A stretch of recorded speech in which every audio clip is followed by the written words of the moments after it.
Sou Leila Viana e o assunto de hoje é o que ando vendo por aí. E o que ando vendo por aí é o filme Colcha de Retalhos. Hoje eu vou trazer análise de 3 personagens. Já temos um vídeo no canal com 3 primeiros personagens. E agora eu vou gravar a parte 2 do nosso vídeo. Eu vou deixar nos cards para que vocês possam acompanhar essa análise. Se você está chegando agora no nosso canal, não deixa de se inscrever, deixar o seu like, compartilhar o vídeo, porque ajuda no engajamento e assim a gente propaga o conteúdo de qualidade. Nessa análise de hoje eu vou trazer a Sofia, que é uma nadadora no filme, vou trazer a Em, que é uma casada com uma artista, e toda a elaboração do personagem dela, né, nas questões psíquicas, emocionais, e também a Mary Ann, que é a filha que é a grande arquiteta da colcha de retalhos, né, as vizinhas que se reúnem ali para costurar uma colcha de retalhos, cada um com um pedaço da sua vida, cada um com um retalho da sua vida, da sua história. E a Ana é aquela que já tem experiência, que na família dela passou de família para família essa tradição de construir as colchas de retalho. E aí ela vai ensinando as outras sobre harmonização, sobre tudo como é feito a coxa. E cada um traz ali para o seu pedacinho, um pedaço da sua história. A história de Sofia, ela é uma nadadora. E assim, é o propósito da vida dela. É uma nadadora que ela ia se tornar uma nadadora profissional. E as coisas foram acontecendo de maneira que ela se casou, que ela teve filho, e aí ela deixou essa questão, abandonou essa questão de profissionalizar o mergulho, né? Eu agora estou com dúvida se ela era mergulhadora ou é nadadora, eu acho que as duas coisas, enfim. Mas ela deixou de lado esse propósito da vida dela. E aí a Sofia, ela se transformou numa pessoa amarga, numa pessoa rude, numa pessoa ranzinza, uma pessoa infeliz, né? Porque ela ficou totalmente presa ao que ela não foi, ao que ela não viveu, ao que ela deixou para trás. E isso traz uma análise em relação à nossa vida, justamente assim, sobre as nossas frustrações, né? Então, quando a gente vive abortando coisas, às vezes a gente aborta o projeto de um filho porque precisa desenvolver o profissional, ou o projeto de um casamento, às vezes a gente aborta o projeto profissional porque deu andamento a um casamento, ao nascimento dos filhos. E é bom a gente fazer as pazes com essas coisas que foram acontecendo na nossa vida, ou que a gente escolheu, ou que a gente seguiu, né? Na verdade, o que a gente seguiu. Então, fazer as pazes para que aquilo não seja um entrave na nossa vida, não dá uma empacada, porque a gente não empaque, para a gente não se tornar uma pessoa amarga por conta disso que a gente não viveu, né? Então é muito importante a gente entender os porquês daquilo que aconteceu, por que aquilo foi ficando para trás e fazer as pazes com isso, né? Fazer as pazes com esses acontecimentos, com isso que a vida trouxe e nos proporcionou.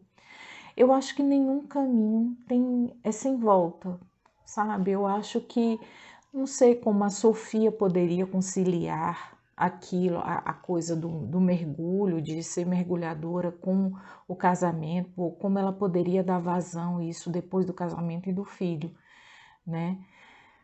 Ou você, dentro da sua história, poderia dar vazão a alguma coisa que foi abandonada, mas eu acho que nenhum caminho é sem volta, assim. Eu acho que a gente sempre encontra uma maneira de vivenciar aquilo, né? Principalmente quando se trata de um propósito de vida.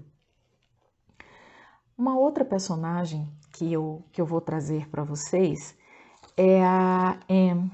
Em, ela era casada com um artista e ele vivia traindo ela, assim. Ele tinha 1000 amantes, ele era pintor e aí tinha as musas dele, né? Tinha as modelos que faziam as poses para a pintura dele. Ele normalmente tinha caso com elas.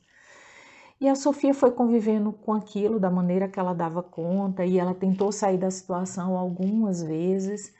E lá na colcha de retalhos, né, na confecção da colcha de retalhos, em que as vizinhas se reuniam para poder fazer essa colcha, ela estava convivendo com uma mulher que teve um caso com o marido dela. Então aquilo para ela era muito difícil.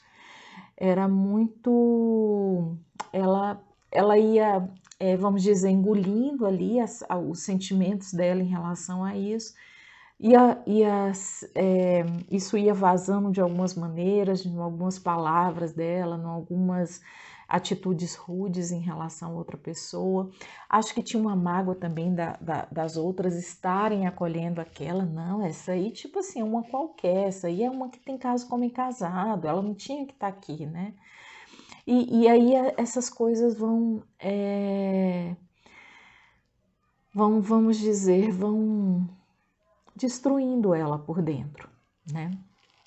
E uma análise que eu trago em relação a essa história da Anne aqui é aqui a vizinha que teve um caso com o marido dela é a Constance, né? Então, parece que quando há uma traição, as pessoas sempre se voltam para o de fora, para a pessoa que está de fora da relação. A sua relação é você e seu marido ou você e sua mulher. Quem tem um vínculo com você é seu marido ou sua mulher. Não é aquele terceiro. Aquele terceiro ele entrou porque ele achou uma brecha, porque esse outro que tem um vínculo com você permitiu, né, que essa brecha fosse aberta e que esse outro entrasse. Então,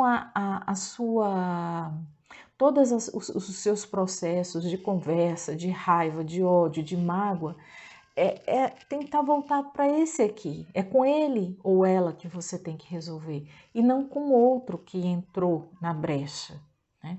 O outro que entrou na brecha, ele tem uma maneira de elaborar os conteúdos dele, ele passou por alguns processos que fez com que ele tivesse aquele tipo de atitude que não lhe cabe.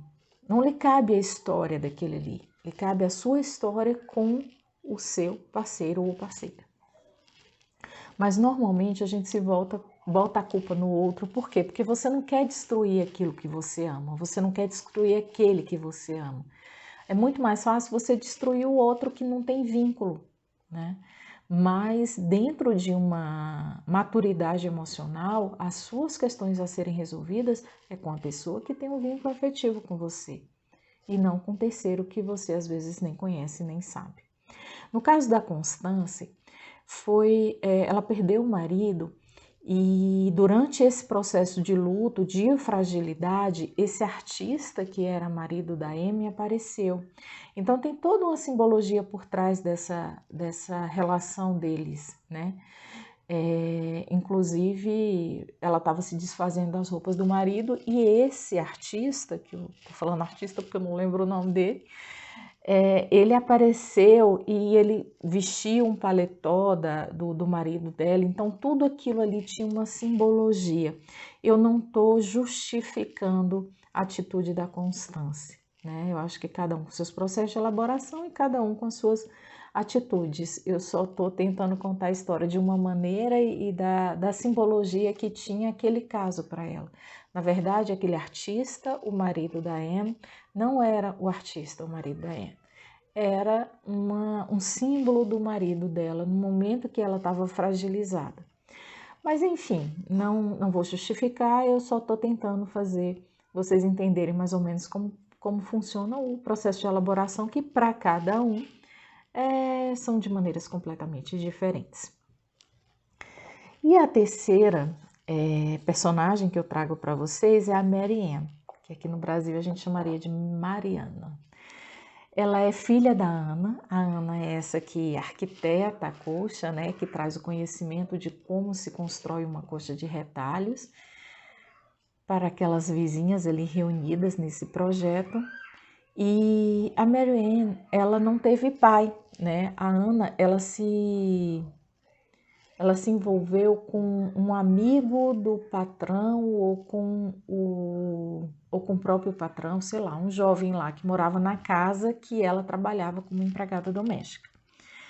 E ele era branco e eles tiveram um caso assim, ele na verdade queria só mesmo aquele momento.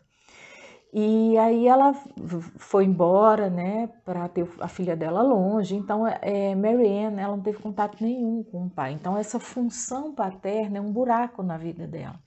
E como é que ela elaborou isso? Ela elaborou pulando de relações em relação, né, de pessoas. Ela não conseguia se prender a pessoas, ela não conseguia deslanchar numa relação de uma maneira mais estável, né? Até que apareceu um homem que ela achou que era o homem da vida dela, mas esse homem que ela achou que era o homem da vida dela não queria ficar com ela, ele já tinha uma outra pessoa, ele já tinha uma relação que ele valorizava bastante e ele falou para ela que não iria se envolver com ela. E aí ela fala, esse foi o meu grande amor, mas talvez seja o grande amor dela justamente porque ele não estava disponível. Inclusive no primeiro vídeo eu falo sobre um pedaço de um poema ou alguma coisa que ele escreveu para ela que é bastante simbólica, mas eu vou deixar nos cards o link para o vídeo. E aí Marianne, ela tinha esse buraco dessa função paterna, né? E ela elaborou dessa maneira, dessa busca, talvez, do pai dentro das relações amorosas em que ela não ia encontrar. E é isso.